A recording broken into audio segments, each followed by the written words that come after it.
What really crashed in the desert outside Roswell, New Mexico, in the summer of 1947?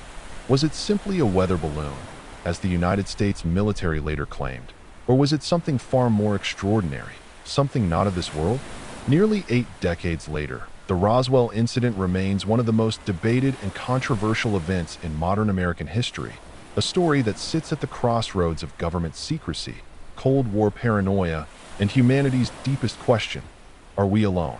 It began in early July of 1947, just weeks after a private pilot named Kenneth Arnold reported seeing strange flying objects over Washington state, an event that ignited America's fascination with what newspapers would soon call flying saucers.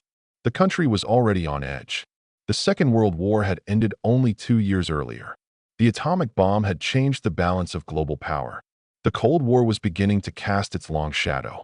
In that atmosphere of uncertainty, fear, and rapid technological change, something unusual fell from the sky onto a remote ranch northwest of Roswell that a rancher named William Brazel discovered strange debris scattered across his property after a violent storm. The material did not resemble anything he had seen before. There were thin metallic strips, lightweight but unusually strong, fragments that reportedly could not be burned or cut easily, and pieces marked with strange symbols. At first, Brazel did not think much of it.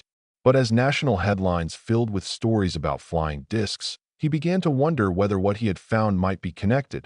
Brazel eventually reported the debris to the local sheriff, who in turn contacted the Roswell Army Airfield. What happened next is what transformed a simple recovery operation into one of the most enduring mysteries of the 20th century. On July 8, 1947, the public information officer at Roswell Army Airfield issued a press release stating that the military had recovered a flying disc. The headline spread quickly across newspapers nationwide. For a brief moment, it appeared that the United States Army had confirmed the capture of a flying saucer. But within hours, the story changed. Higher authorities intervened. The debris was displayed to reporters, now identified as nothing more than the remains of a weather balloon and a radar reflector. The commanding general stated clearly that there had been no flying disc, no alien craft, nothing unusual at all. The correction spread almost as fast as the original headline, and the story faded from national attention. In 1947, the public largely accepted the explanation. The country had other concerns. The Cold War was escalating. Nuclear tensions were rising. Roswell quietly slipped into obscurity. For nearly 30 years, the incident remained little more than a historical footnote. Then, in the late 1970s, new witnesses began to come forward.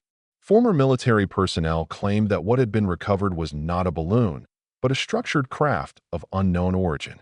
Some spoke of metallic debris with properties unlike conventional materials.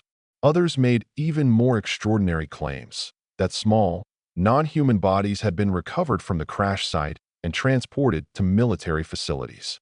These testimonies reignited public fascination and transformed Roswell into the centerpiece of modern UFO lore. Books were written. Documentaries were produced. Researchers combed through archives, searching for inconsistencies in the official narrative. Why had the original press release used the term flying disc? Why was the story retracted so quickly?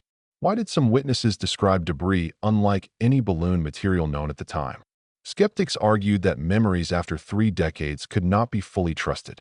Believers argued that fear and secrecy during the Cold War could easily have silenced the truth. In the 1990s, the U.S. government conducted formal investigations into the incident. The conclusion was that the debris had been part of a classified surveillance program known as Project Mogul, which used high-altitude balloons to detect Soviet nuclear tests. According to official reports, the secrecy surrounding that program explained the confusion and the sudden retraction. As for the alleged alien bodies, the government suggested that later recollections may have conflated unrelated military tests involving anthropomorphic dummies dropped from high altitudes during the 1950s. For skeptics, this explanation closed the case. For believers, it raised even more questions. Why did the initial press release not simply state that it was classified equipment? Why did certain witnesses maintain their accounts until their deaths? And perhaps most importantly, why has Roswell endured in the public imagination for so long?